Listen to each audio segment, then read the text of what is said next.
Okay, shall we make a start? It's 5 o'clock. Welcome everyone. My name's Anton William. We are delighted that this is part of a series, as we will work by now. There's a lot of interest in political changes and this thing. So tonight we have two amazing speakers. We have Professor Nick Hardwick. He's been all sorts of things, but he was chair of the parole board until he was forced out in 2015. He's now chair of the macro. He has had a role, still has a role as professor, I think now, Emeritus Professor in University of Holloway. From 2010 to 2016, he was data effective privilege. And before that, he was generally independent use defence, which he's worked in the voluntary sector and so on. He's very well informed. And hopefully that's good. Professor Ben Crewe, you all know, I think, was in co-team. He's very interested in all aspects of prison life, social life, and culture, human power, staff, prison relationships, and so on. He's recently completed a 5-year European Research Council grant for human policy making and prison experience, and he's also done a very good study of long-term prison at a very young age. So he's also pretty well informed. So we're very much looking forward to tonight. The two speakers will speak first. So Nick is going to talk about prisons, and then there'll be a question and answer section as usual. And you're all very welcome to stay and mingle for drinks and continue the conversation. I'll try and more or less keep it on time. But otherwise, I'm very much like to welcome you.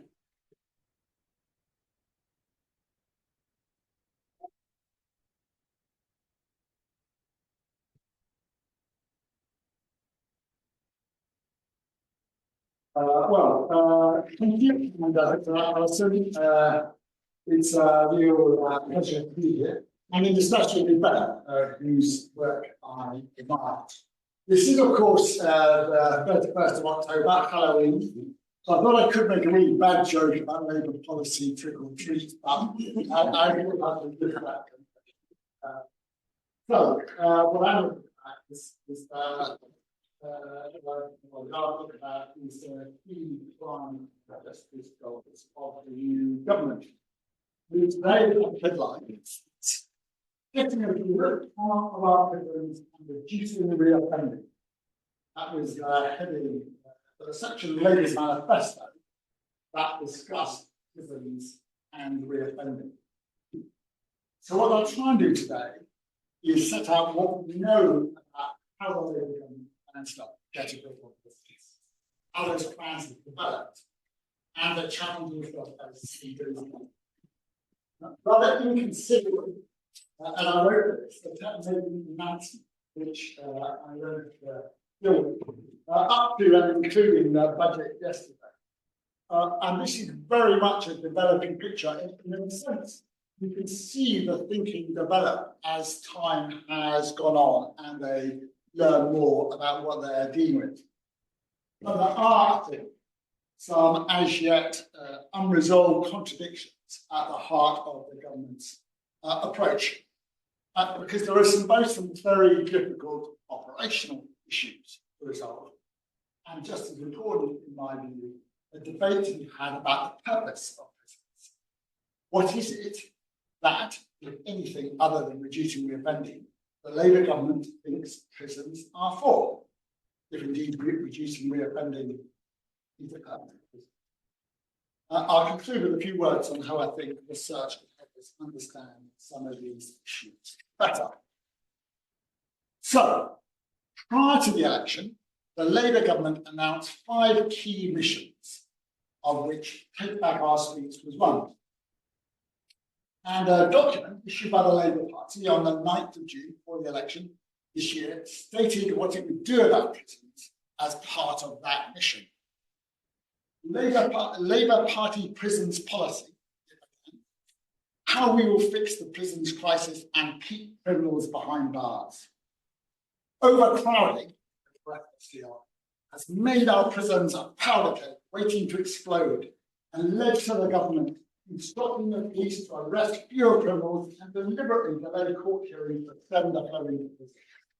No wonder millions do not feel safe on the streets, and many people are frightened to leave their homes. And what were they going to do about this? And I quote again from the same document. How Labour will fix prisons. As part of plans to make prison streets safer, a Labour government will take control of the planning process by classifying prisons as being of national importance and public safety grounds. So the approval decision is in ministers' hands.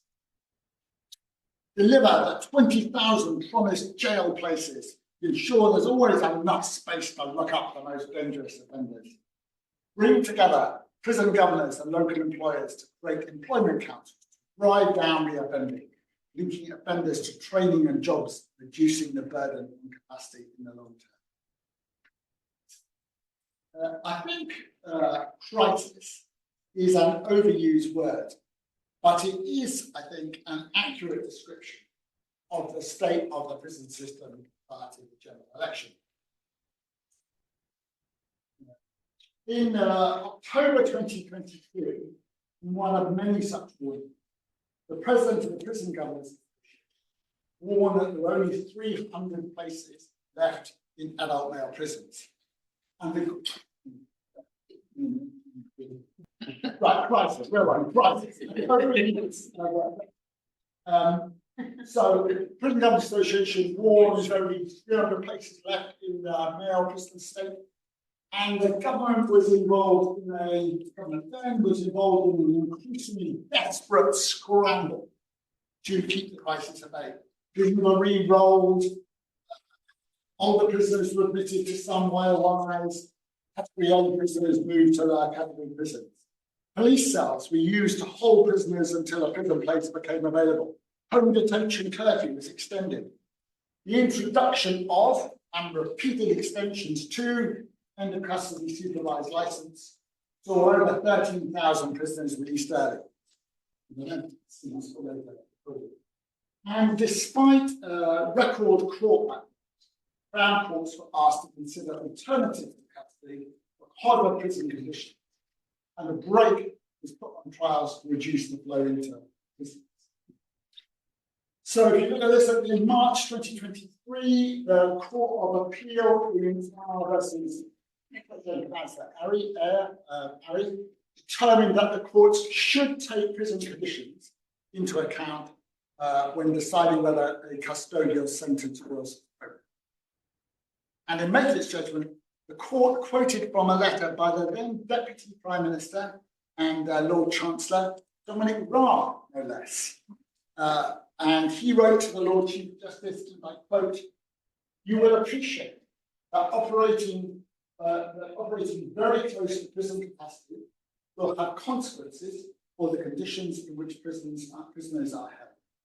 Most of them will be in crowded conditions while in custody, have reduced access to rehabilitation programs, as well as being further away from home, affecting the ability of family visits.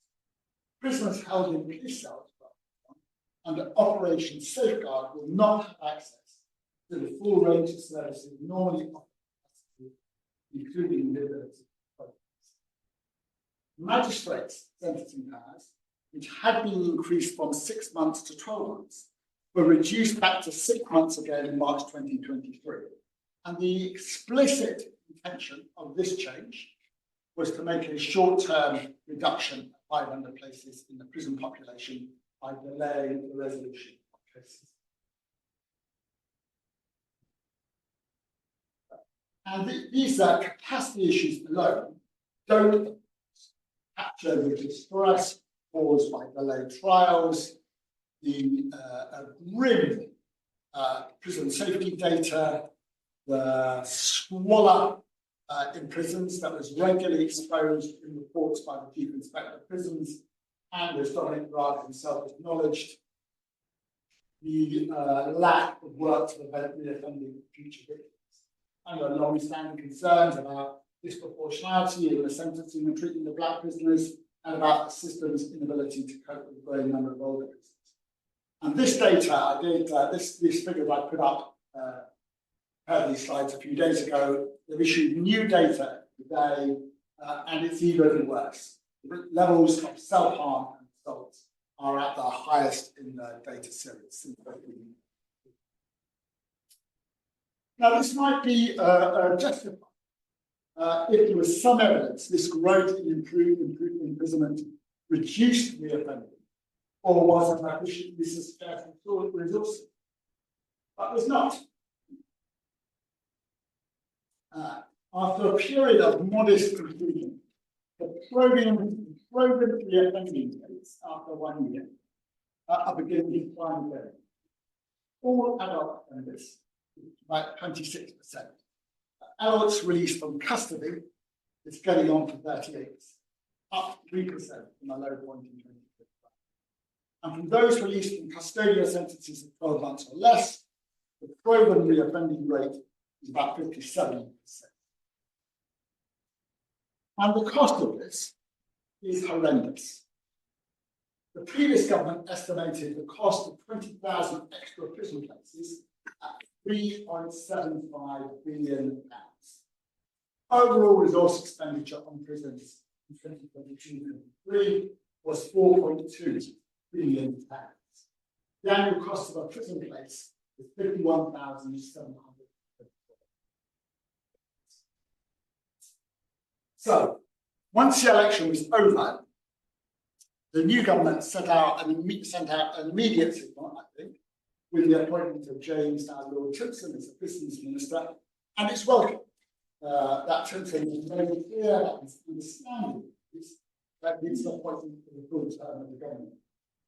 Timpson, as we know, has trailblazed the employment of former businesses and has chaired a prison reform trust, questioned the use of prison for many of those who were held there. Labour in opposition knew that they would be dealing with a business crisis if they won the election, but I was told they thought it would be manageable, provided they weren't hit by the loss of a prison and provided there weren't any riots.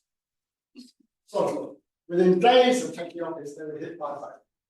HMP Dartmoor, with 175 places, was closed on the 17th of July for health and safety reasons, and just a few days later, you have the riots, race riots erupting across the UK.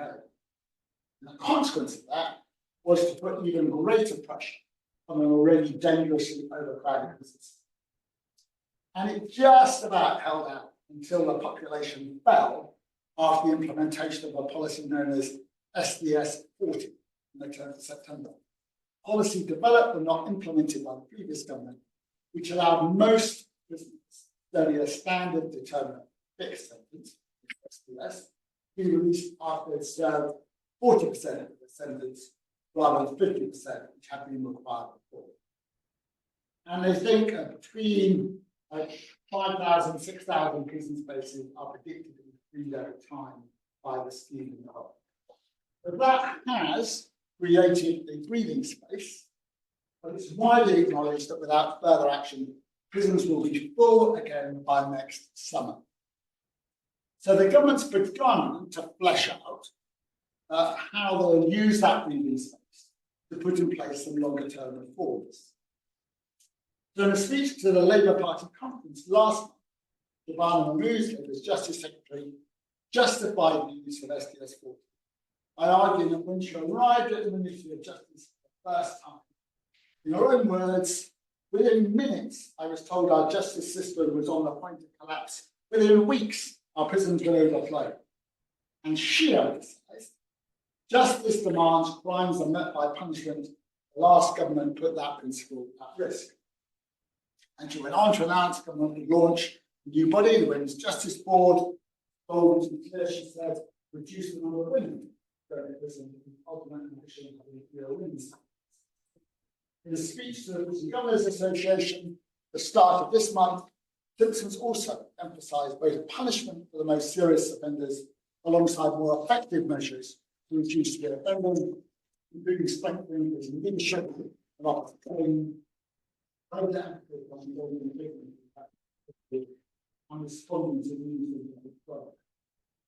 Ministers have said publicly, and I've had conversations with them about this personally, that they are strongly influenced by what's been done in Texas and other US states, part of the US right on crime movement, which, surprisingly, I find surprisingly, have been successful in reducing their prison population.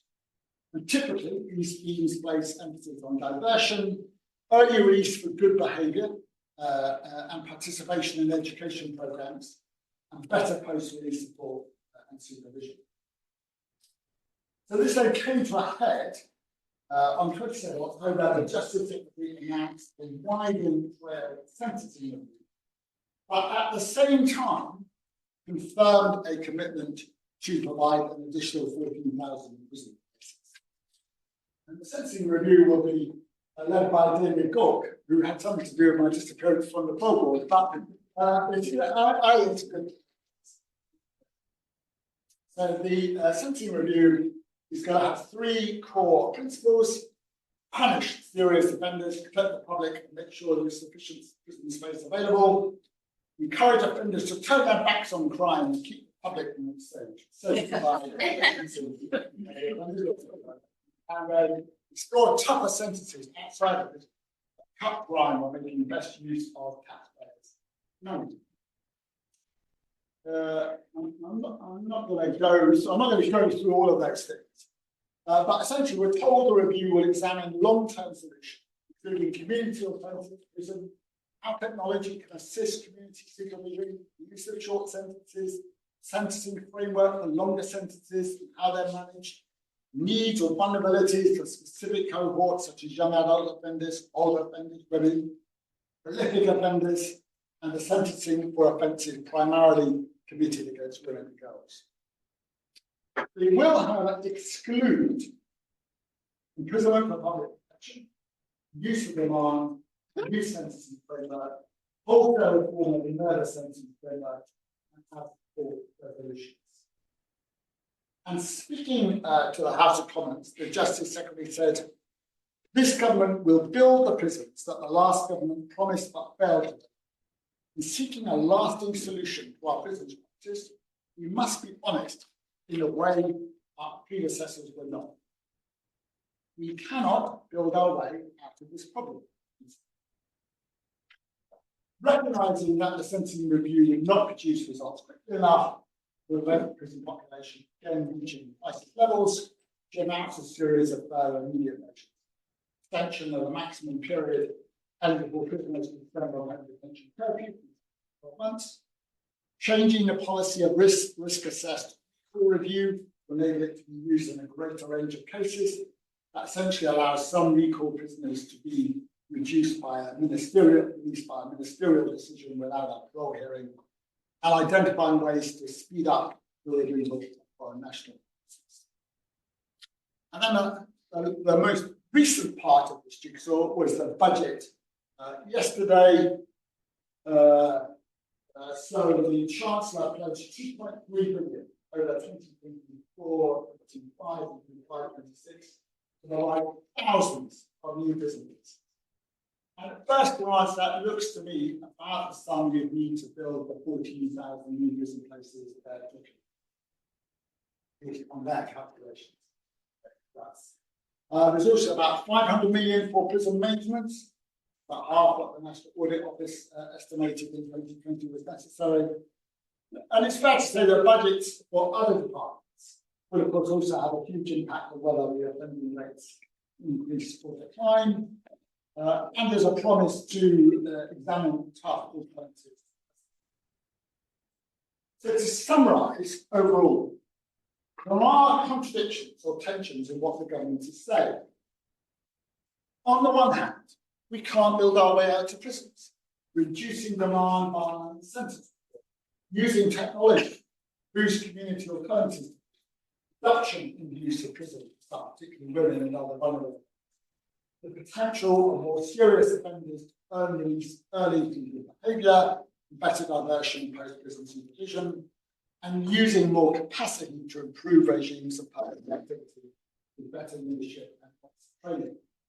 But on the other hand, a continuing commitment to increase prison capacity by building more prisons, and a rhetoric about punishment, particularly for the most serious offenders, and for those committing offences against women and girls. So, if we're going to try and make some sense out of that and assess it, I think the first thing we have to do is understand how the current crisis developed.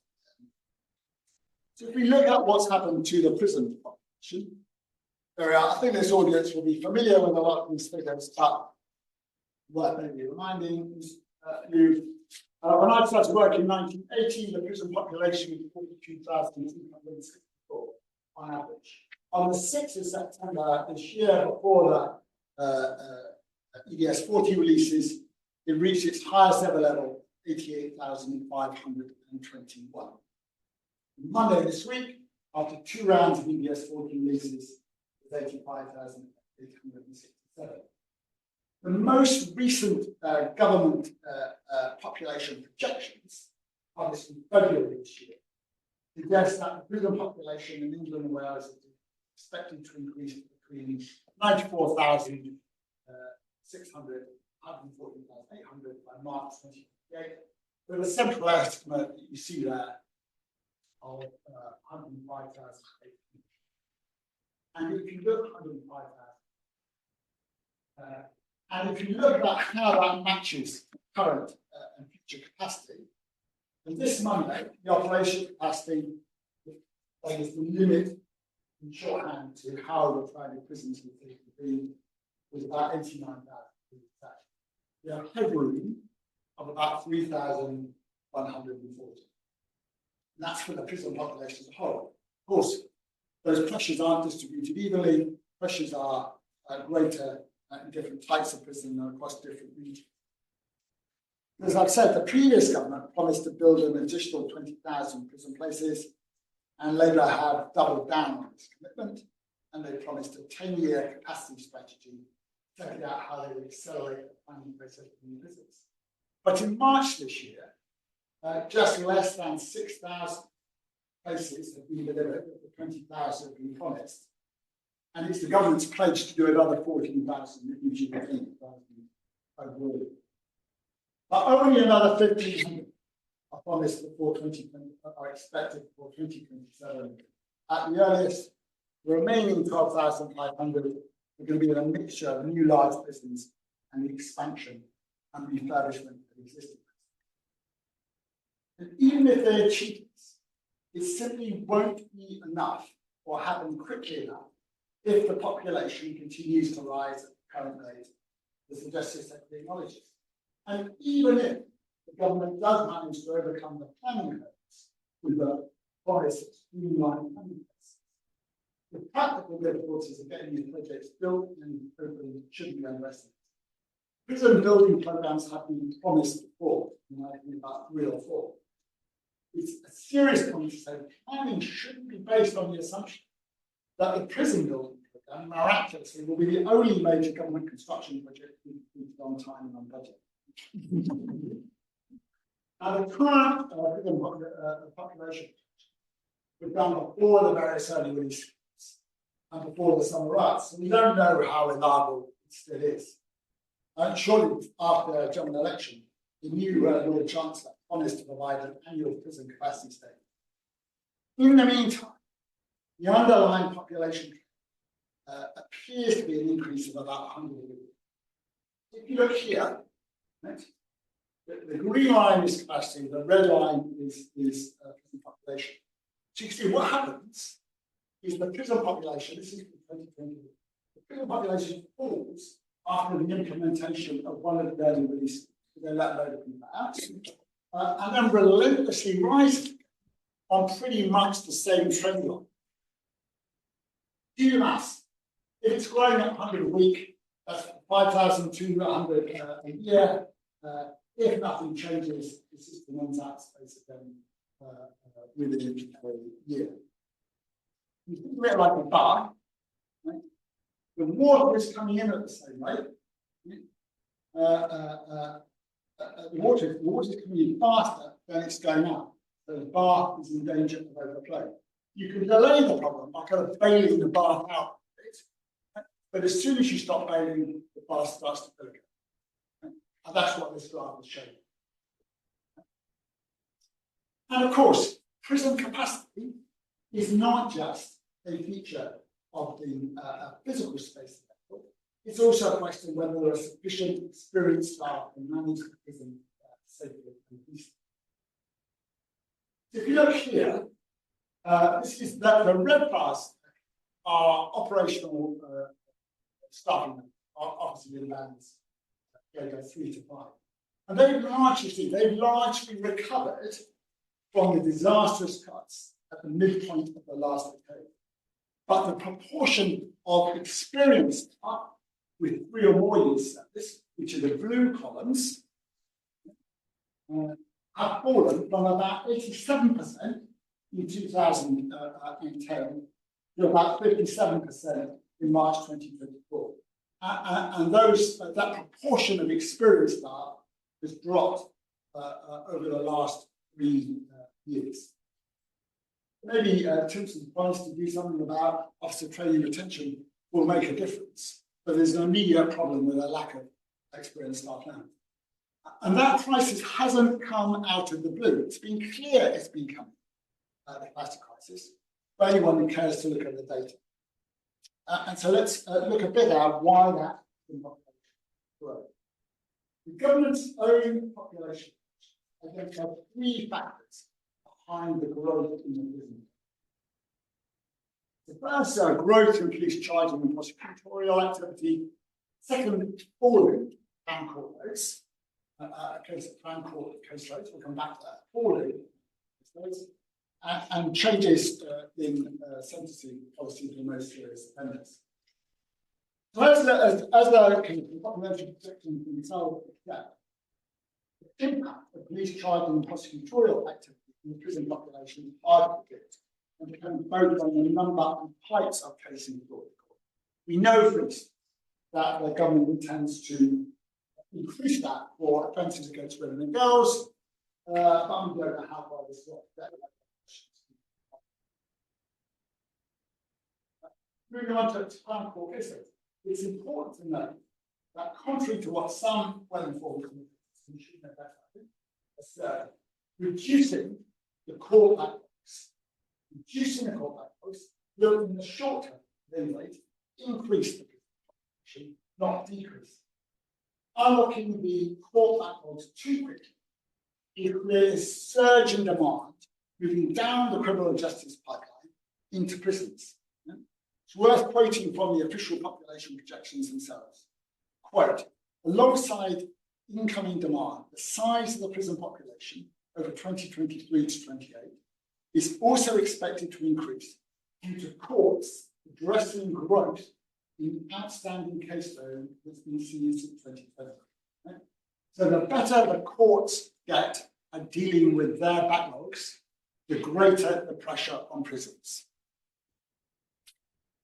Reducing the court backlogs will reduce remand numbers, of course, but most of those will then begin the sentence, albeit with a reduction of time served. About 1 in 10 remand prisoners were acquitted, and a similar number portion received with non-custodial penalty. So some remand prisoners will be released, but they will be more than replaced by those on bail who subsequently receive a custodial sentence. And that's consistent with the measures I've described before, where the previous government deliberately slowed court processes to ease pressure on prisons. And currently, to increasing magistrate sentences back to 12 months, have the specific intention of removing pressure in remand prisons. This may increase the population as a whole, but it enables prisons who are now on remand, who must be held in a local prison, to be moved to a Cat C training prison or the sentenced prisoners where space has been created by the current early release schemes. So they're shuffling the population about to try and make best use of the space they've got. Changes in sentencing policy are the most significant factor in both. And it's largely because we're sending people to prison for longer, not because we're sending more people to prison. In a powerful paper published by the Hardwick last month, the 4 surviving Lord Chief Justices argued that the prison population had increased so greatly because despite the UK's and most high-income countries the long-term decline in common types of crime since the 1990s. The number of custodial sentences, and crucially their length, have increased dramatically. And it's the length that's had the most effect. Average custodial sentence has increased from 14.5 months in 2012 to 20.9 months in 2023. And we can see here that for a range of sentences.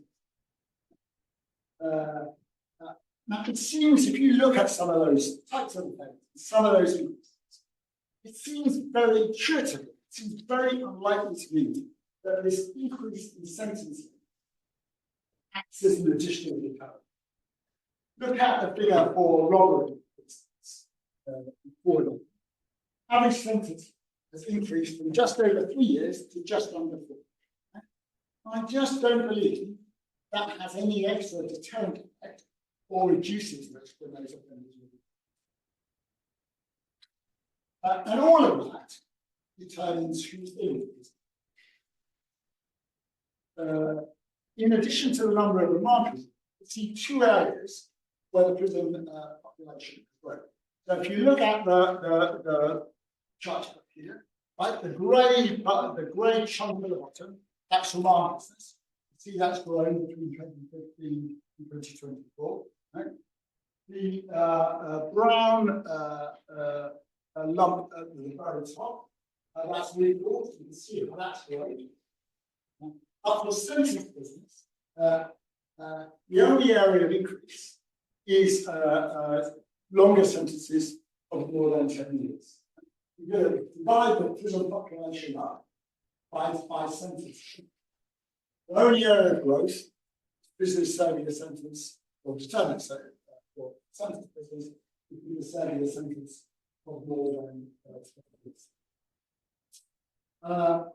And all other lengths of sentence, the proportion of the population serving all other lengths of sentence fell during that period.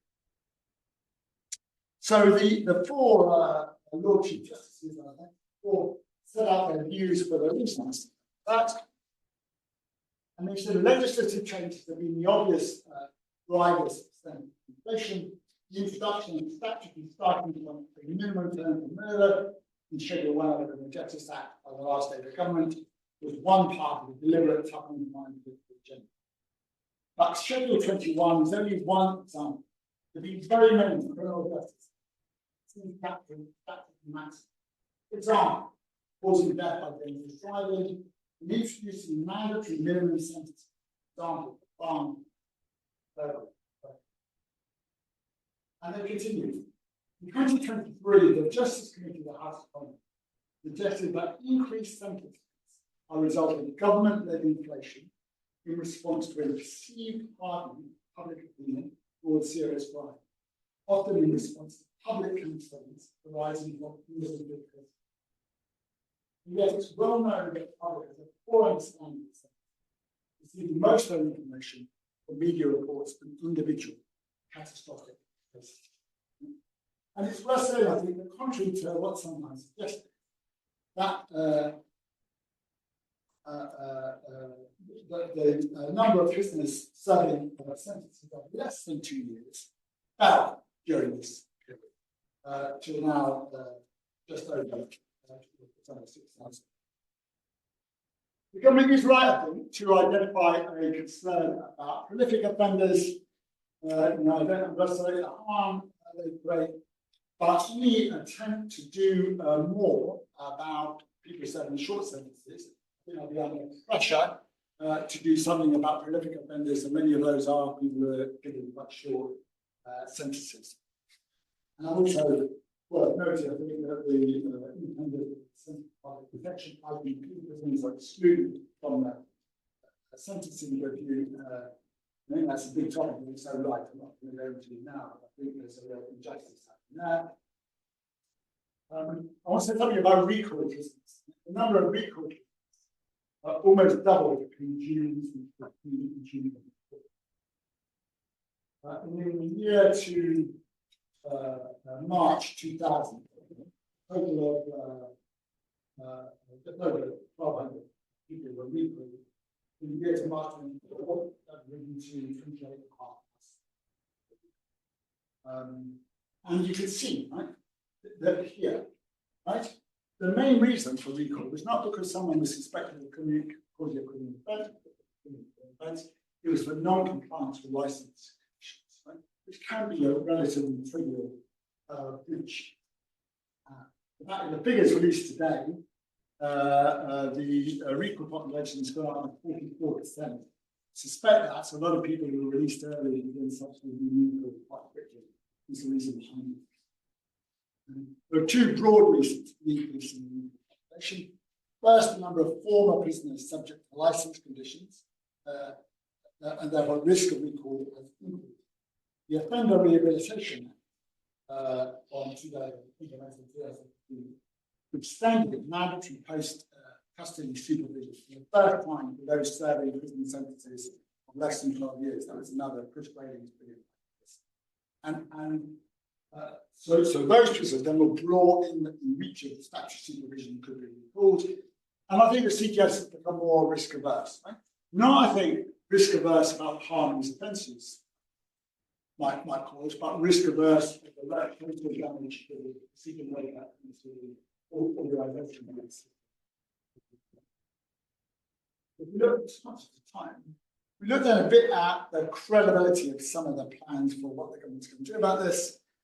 I don't think the government could fix the sort of presenting immediate problems, violence, self-harm, swallow, lack of education, work, and reoffending rates, or recruit and retain the staff necessary to do so without creating some more capacity in the system by addressing overcrowding, both immediately and in the longer term. So in the short term, I think the early release schemes and extending eligibility for home detention care can work absolutely necessary. But all they do is buy the government. Without that action, we'll be back in the same situation next summer. So a further extension of PCC and changes to recall places are necessary. In the longer term, are those 14,000 additional places the government promised deliverable and necessary? Probably fully necessary, I think.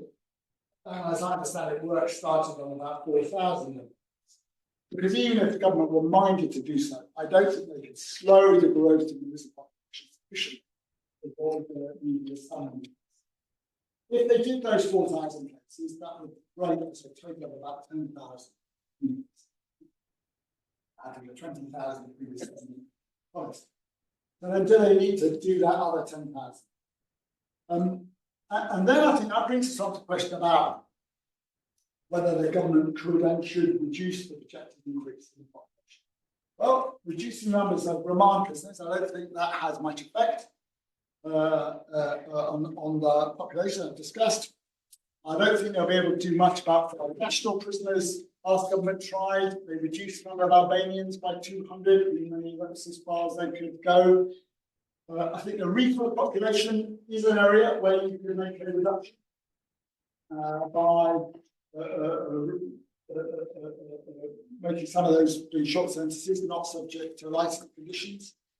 I think doing something about short sentences would be welcome because of the churn they create, and that would have a particular impact on women as they're more likely to be in short sentences. But I think it would have only minimal impact on the size of the prison population. An assessment was done about the previous governments look at this in their sentencing bill, estimating the total reduction in prison population of resumption in short sentences was between 200 and 1,000 places. In the Texan prison reform program, they saw a 15% drop in their prison population there. Aversion, sentence for good behaviour in prison, early release, properly integrated local support on release. The government are talking about some of those things, although some American commentators be a bit careful about about the Texan thing. It's maybe not really successful for something to say. Doing something about recalls, short sentences in women, because we can be good offenders. All depends on how effective the probation system is. Not heard much about what the government intends to do about that. Although Martin Jones, the current chief inspector of prisons, has said the current system is unsustainable. Government, if you talk to government, I talk a lot about the potential for new technology to deliver more effective community supervision. And I think this is a big part of that conversation. Real-time monitoring, perhaps using AI to both monitor what prisoners are doing, but also predict what they might do. Sobriety tags, smart watches to nudge appropriate behaviours and provide reminders for appointments. You can see how they might work, but you can think pretty quickly about what the dangers those kinds of things might present as well. And the only other area, just to touch on what we know the government is if they get around to abolishing crime commissions, which I think they might do, is pushing some probation support functions to like city mayors rather than having it as part of a probation system. So you might have a national probation officer doing the kind of risk assessments, but support services for people being released from prison or alternatives to diversion in custody would be run by city mayors. And you can see how that might. I think tangible reductions for good behaviour for people who longer sentences, I think that'd be a good thing. I mean, when I was a child at parole board, prisoners would sometimes ask me about what they needed to do to get parole. And the answer was it wasn't really about what the system did to them.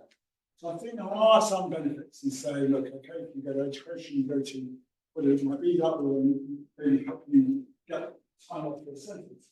So otherwise, it's very difficult to do something about people who receive these very long sentences in 10 years ago, and we've still got 10 years to go. Right? What do you do about that? I think that might be a route to doing something about some of those very long sentences. But even if you did all those things, does the government want to do it? And I think the sort of thing that we need to think about a bit, and I'll just trust us on your time a bit more clearly. I mean, if you look at the government's rhetoric, a central theme of the government's rhetoric and why they justify what they're doing. If they're doing all of these things to divert people from custody, from prison, support them better after they are released, why do you need all of these extra things? But punishment. Right? But the justification for the extra cases, and you heard it in some of the places, is around punishment. So I think we need to talk about punishment. And certainly, I found, you mentioned my sort of rather fraudulent academic career, but it was interesting when I'm teaching and conferences like this, people didn't talk about punishment as a purpose of prisons very much.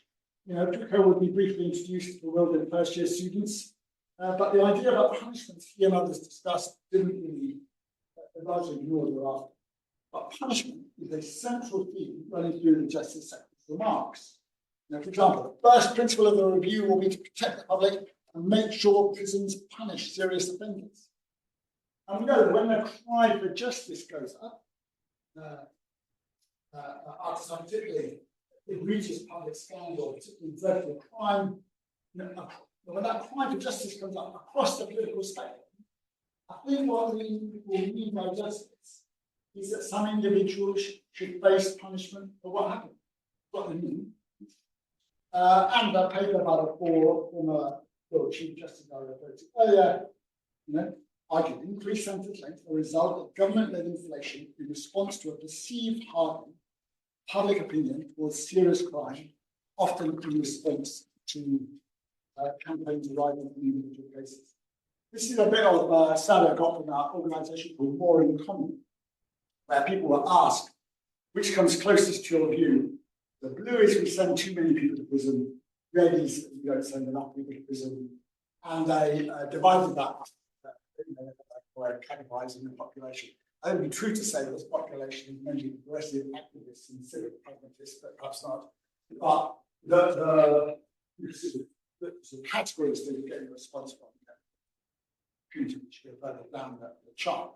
But overall, right, which comes closest to your view? We send too many people to prison, don't know, we don't send enough people. 23% thought we send too many people to prison, 25% didn't know, 52% all don't send enough people. So we have to engage with that argument, right? We can't kind of wish it away, because that's what government is talking about. And if we don't talk about it too, then we are not part of the conversation they're having. And I think, I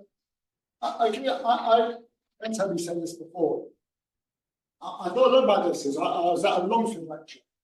I was at a Longford lecture in 2022, and the speaker was Mina Smallman, whose two daughters had been murdered on, and the police response, so that they had a real mix of incompetence and listen. And then, to make matters worse, two police officers who'd been standing guard over everybody took selfies of themselves with her daughter's bodies. And her talk was about forgiveness, and she spoke very movingly and powerfully about how she could forgive her daughter's murderer. But she said explicitly, and I suppose what she couldn't forgive the police officers who had taken pictures, and she was outraged that they had feel the minister sentence trying to get a shorter sentence. And she said later on BBC, I can't forgive PCs for the photos of my dead girls.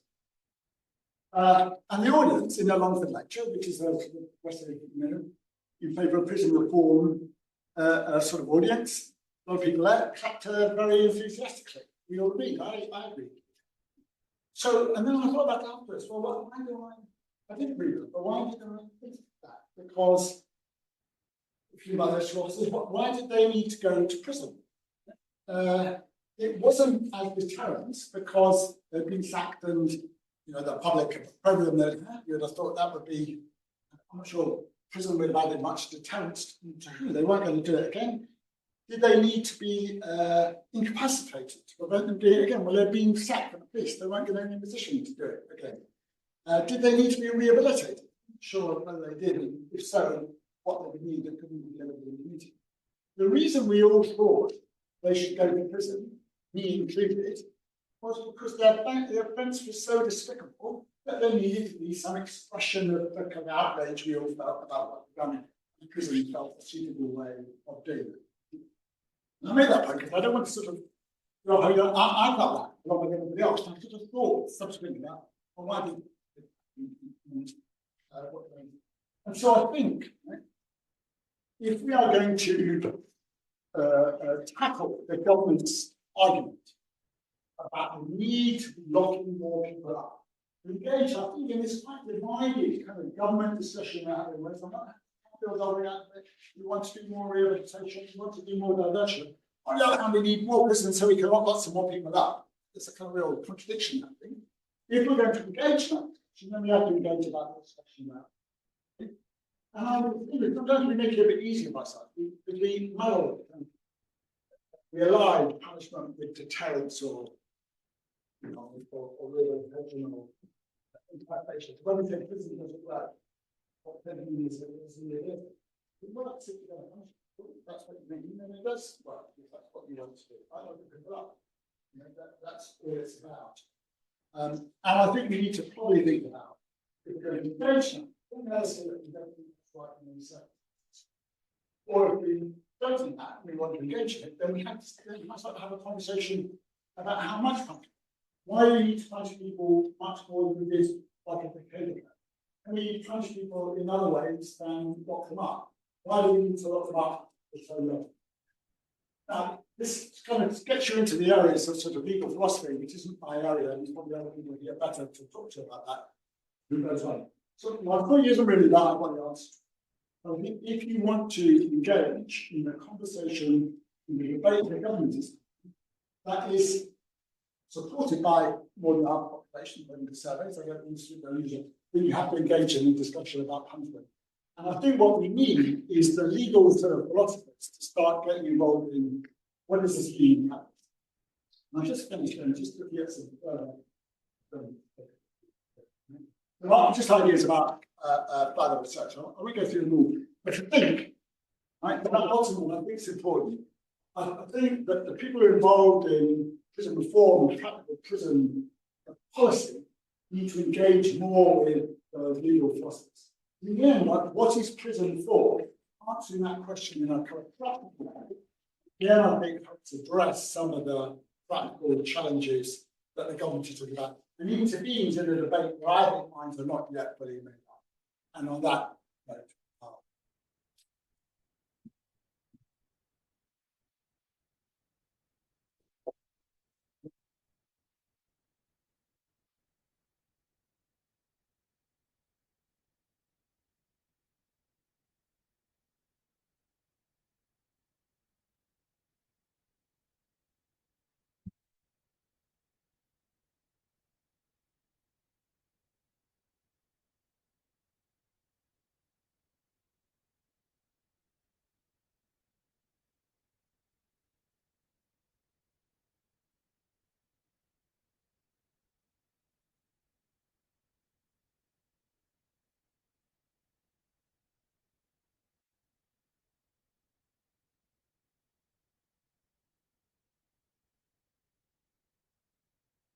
Thank you very much. I'm going to talk for only about 10 minutes, so I'm in a very nice position here because Nick had to do the very, very hard work of going through an incredible number of figures and statistics and make sense of them, whereas I just get to pick up on a couple of elements of Nick's talk. There's a cliche that one should never let a good crisis go to waste. And I want to argue that here what we're seeing is a missed opportunity. And that's reflected in, and perhaps a result of, an impoverished view of prisons and the nature of imprisonment. So I'm going to take 2 or 3 areas for comment. This will be my general thread. The first is to do with language. So Nick showed this slide as well. This sets the terms of the sentencing review. And what's striking to me is what is absent. And it's particularly conspicuous, I think, that there are no references to anything like justice or humanity. So by justice, I don't mean the form of the term that I think has come to dominate, which is really punishment, so bringing someone to justice. I mean it, I think in the biblical sense, though I'm not a biblical expert, to mean something like doing what is just, morally right. I'll return to that term later.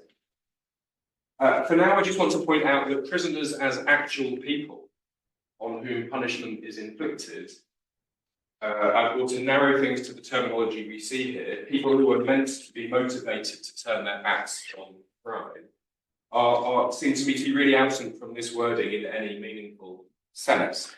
And that strikes me as quite telling. Now, one might say this is a sentencing review, it's not really about prison conditions, but it is about overcrowding and what's happened, and it's about reoffending. So it's not, it seems to me we can't separate these things. A few years ago, I undertook a study of penal policy making. It's still not written up, but I interviewed senior people in HMPPS, so the Prison Probation Service, people in the Ministry of Justice, a few politicians and special advisors.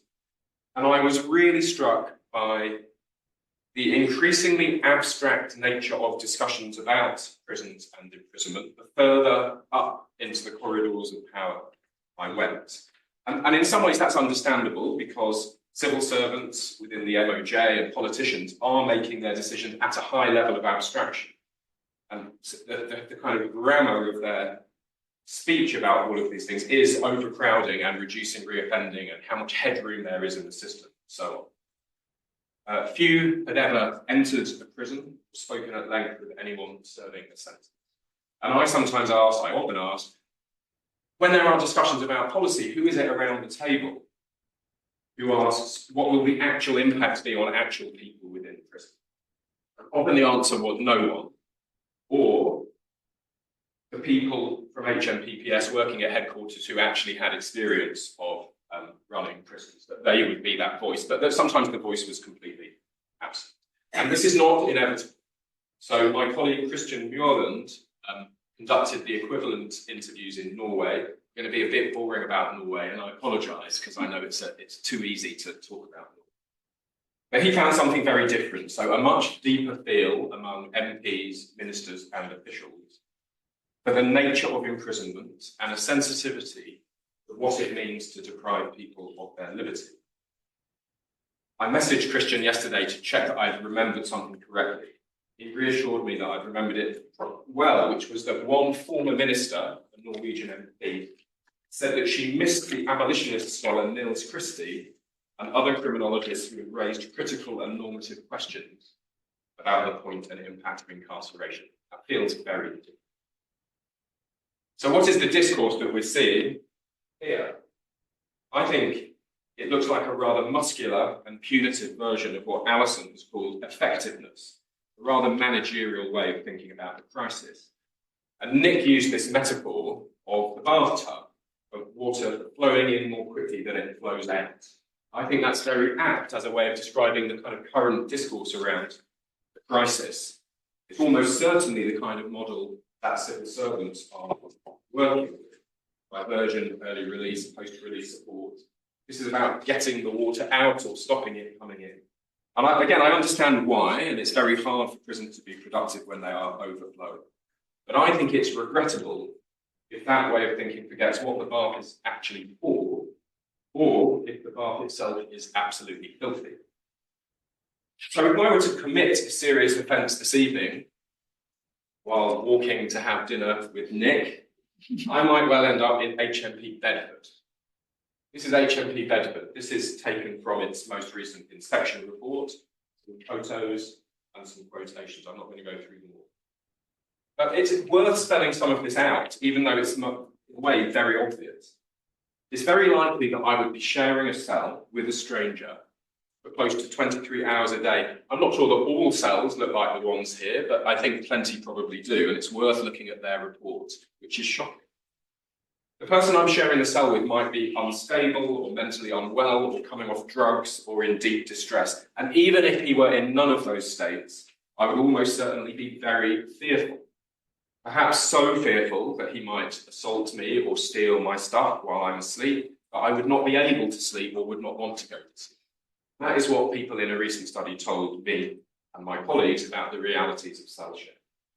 There might be glass missing from our cell window, so it would be very cold, and we might well be dealing with rats and cockroaches, and we would also have to use a toilet in front of each other. That is inhumane squalor of a kind that no one would think appropriate for someone that they cared about. Out of the cell, I'd be in an environment of deep frustration and ambient violence, with little access to activity of any purpose or meaning. And I strongly suspect I would also not have access to officers helping me to deal with problems, you can read the quotes here, or engaging with me as a human being, someone really worried about whether my children are okay or whether the Institute of Criminology is going to sack me. So those are the conditions in which I and others would be expected to turn our backs on crime. It's just not, I think, realistic to, at least I think it's really helpful to think about basic conditions as well as the flow of water in and out of the tub. Finally, some words about punishment. I understand Nick's concern, I think he's right, that it's rather evasive and counterproductive for us not to talk more directly about punishment and the public's desire for justice. But I do urge caution in how we use this term. Particularly, I worry about the potential for slippage between saying that a custodial sentence constitutes the punishment, that that's its purpose, and implying that while in prison people deserve further punishment. I think it's very likely that if we use this term too much, that's what happens. And I want to make 3 other points. First, I'm not sure we really know enough about the desire for justice. So what form of justice we mean and how it could be met. For really serious offences, murder, sexual violence, and so on, I wonder whether any amount of punishment could ever be enough to satisfy the understandable desire of victims for retribution. And if that is the case, then perhaps government should resist the temptation to try to meet that demand, especially where doing so violates the second definition of justice that I offered earlier. So it may be a bit like immigration, that the more it's talked about, the more unhappy people are with it, that we're sort of drawing attention to something in a way that undermines what we're trying to achieve in this context. If, as the evidence says, the public do not notice or believe that sentences are getting longer, I would suggest that that's because the drivers of punitiveness are only loosely connected to the actual nature of sentences. Second, I wonder whether moral communication might be a more helpful term than punishment. So I think Nick has picked up on something really important. Prison reformers and critical scholars often say that imprisonment should only be used for violent and sexual offenders. And I tend to share that view, but I'm not sure that that claim stands up to scrutiny precisely because of the kind of example that Nick has given. I think critics of the prison recognise that people who might not pose an immediate risk, people who defraud pensioners, journalists who hack phones and so on, that they sometimes warrant a sanction that communicates to them the moral enormity of their acts. Prisons are not always very good at moral communication, but I find that term preferable because I think it gives less license for mistreatment. Third, since, as Nick said, punishment is a driving force in public and political attitudes to crime, we should emphasise that removing people from society is in itself almost always highly punishing. Some of you have seen this slide recently. Some students saw this earlier today. Yesterday.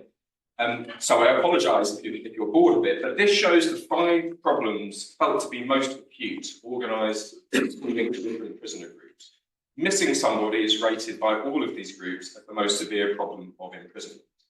And there are other features, other problems that feature very consistently, like feeling that your life is being wasted and worrying about people outside.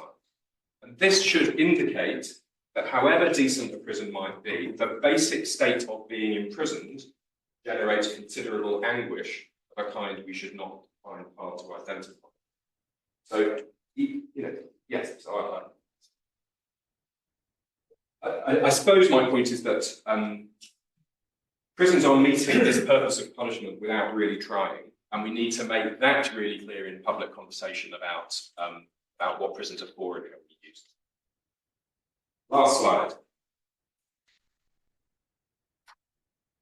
I don't think we can magically become more like Norway, and I don't want to be a Norway bore, it's too easy, but there are lessons that we can learn from other countries. Norwegian or prison officers in Norway rarely use a language of punishment. It's very striking that they don't. It's trained out of them if they ever felt it. Their system is less focused on programs and interventions, which can be productive, but are not the magic bullet for reducing reoffending that I think is often suggested. They're more oriented around ideas of producing good neighbours and minimising harm to people while they're in prison, both of which strike me as quite helpful organising principles for running a system. They can provide orientation for daily decision. So in practice, they're organised around the principle of normality, so the idea that conditions in prison should resemble those in the community as much as possible. And I think this is possible partly because of the sense within political and public discourse in Norway that imprisonment is already highly. Counterintuitively, Norway also makes much more use of open prisons. So I would go straight to Bedford, one of the worst, a prison of the kind, a local prison. These are basically the worst in our system. In Norway, let's assume it was not a serious offence, I'd go straight to an open prison. Why are we making so much use of local prisons when we don't? Counterintuitively, Norway does make a lot of use of short sentences. This is quite tricky for reformers. When we say we should be more like Norway, that runs counter to the drive to abolish such sentences. And although we don't have time to discuss it now, one question may be worth asking is why these sentences in Norway are less liable to destroy people's lives. I would make a terrible politician, and I recognise that it is something of a luxury not to be one. But I do think getting a grip on prisons is a long-term as well as a short-term project that requires serious attention to these kinds of matters of language, of justice, and humanity. These, all of which I think are absent from current debates. Well, I'll stop there.